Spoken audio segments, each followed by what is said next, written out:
पेन्शनच्या शिलेदारांनो, एकच मिशन, हे जुनं नवं एकात्मिक हे कळण्याआधी आम्हा सर्वांना एकच कळतं, जुनं ते सोनं.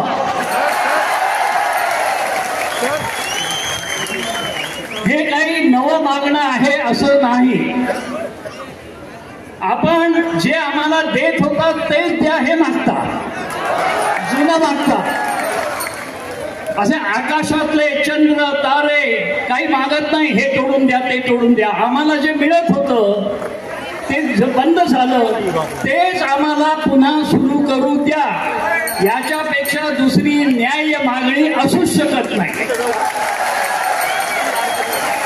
आणि म्हणून आपल्या ह्या मागणीचा, विनंतीचा, जी आत्ताच या व्यासपीठावरून विनंती करण्यात आली, ती विनंती आपण सर्वजण ज्यांना आधार मानतो ते उद्धव साहेब निश्चितपणानं करतील, याच्याबद्दल माझ्या मनात शंका नाही.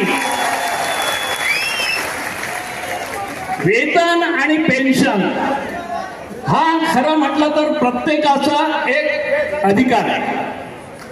वयाच्या 58व्या वर्षापर्यंत शहर असो खेड असो, राहायला घर असो नसो, जायला वाहन असो नसो, प्रत्येक सरकारी कर्मचारी, मग तो महसूल विभागातला असो की शिक्षक असो, आपली सेवा बजावत असतो.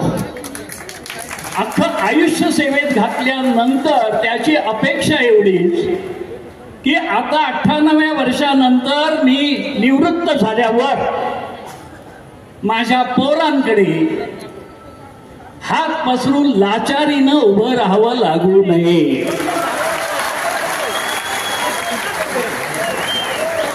निदान 2 घास स्वाभिमानानं खाता यावेत, एवढी पेन्शन द्या. यापेक्षा ही वेगळी मागणी काय? त्यासाठीच तर निवृत्ती वेतन ह्या कल्पनेचा जन्म झालाय. नाहीतर काम घ्या आणि काम करा आणि दाम घ्या असंच झालं असतं. पण निवृत्तीचाही विचार ह्या पेन्शनच्या संकल्पनेमध्ये पूर्वीपासून झालेला आहे.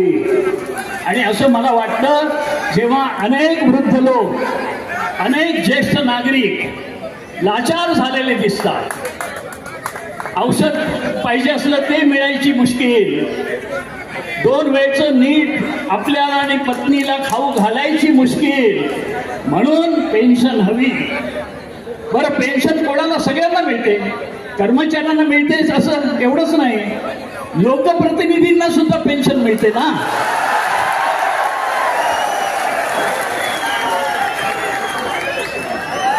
मी 22 वर्ष आमदार होतो, 15 वर्ष विधानसभेत, 7 वर्ष विधान परिषदेत. पहिल्या वेळेला माननीय बाळासाहेबांनी आशीर्वाद दिला आणि विधानसभेत पाठवलं. त्यानंतर उद्धव साहेबांनी पुन्हा पुन्हा संधी दिली. ह्या 22 वर्षाची असं समजा किती सेवा केली. सगळेच मानत नाहीत की लोकप्रतिनिधी करतात ती सेवा, पण आपण समजूया ती सेवा केली.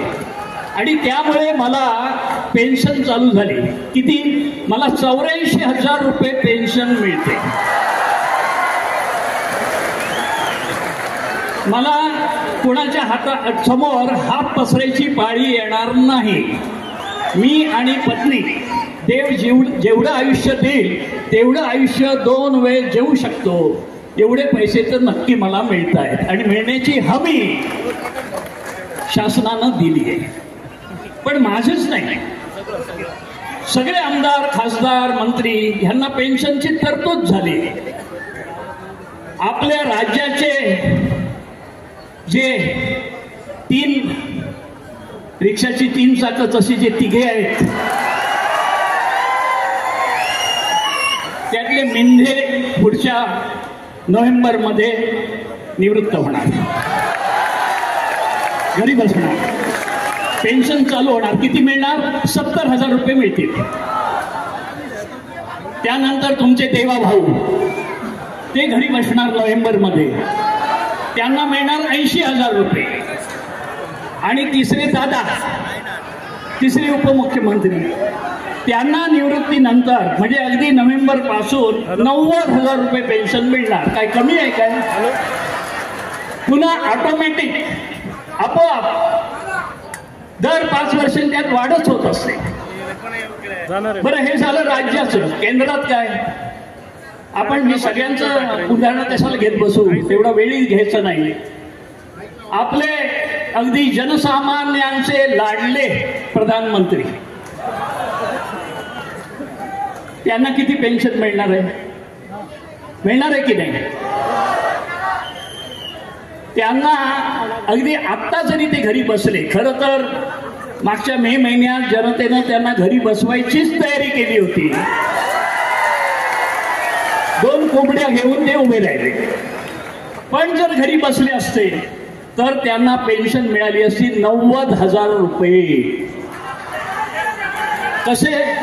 तर एकदा खासदार निवडून आला की त्याला 25,000ची पेन्शन लागू होते हक्काने, एका टर्मसाठी, एका मुदतीसाठी. आणि त्यानंतर प्रत्येक मुदतीसाठी त्याच्यामध्ये 10,000 रुपयाची भर पडते. मोदी साहेब 3 वेळा खासदार झाले तर पहिल्या वेळेचे 25 आणि नंतरचे 10 असे 45,000 ही बेसिक पेन्शन आणि तेवढाच महागाई भत्ता, म्हणजे 45 आणि 45 मिळून 90,000 रुपये हक्काने मिळणार. मग पंतप्रधानाला, खासदाराला, मंत्र्यांना, आमदारांना ही पेन्शन जर मिळायचा हक्क असेल तर मग 58 वर्ष कर्मचारी ते असलेल्या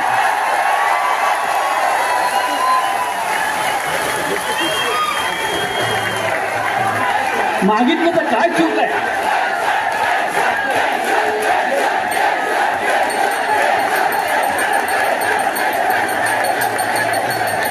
त्यामुळे ही मागणी पूर्णपणे न्याय्य आहे, न्यायाची आहे, माणुसकीची आहे. माणूस म्हणून वयाच्या उत्तरार्धात जेव्हा संध्या छाया भिववीत असतात हृदयाला, त्यावेळेला हा एक दिलासा आहे. काय फार मोठं काय ती छान सुखीचं आयुष्य नाही जगता येणार, पण निदान कुणासमोर भिकेचा कटोरा घेऊन उभं राहावं लागणार नाही, एवढा आधार ह्या जुन्या पेन्शनमध्ये नक्की मिळतोय. मी काय सगळ्या सरकारच्या खडखडाट आहे, मग इथल्या नव्या योजना कशा जाहीर करता तो सगळ्या तपशील सांगणार नाही. मार्गदर्शन आपल्याला होणार आहे, त्याच्यामध्ये त्या सगळ्याचा समाचार घेतला जाईल. पण एक सांगतो, तुम्ही एकजूट दाखवली तर काय होऊ शकतं? माननीय बाळासाहेबांनी तेव्हा 1966 साली की अगदी दुबळ्या झालेल्या, लाचार झालेल्या, हिणवल्या जाणाऱ्या आणि अगदी कुठेतरी कोपऱ्यात फेकल्या जाणाऱ्या मराठी माणसाची भक्कम एकजूट बांधली आणि चमत्कार झाला.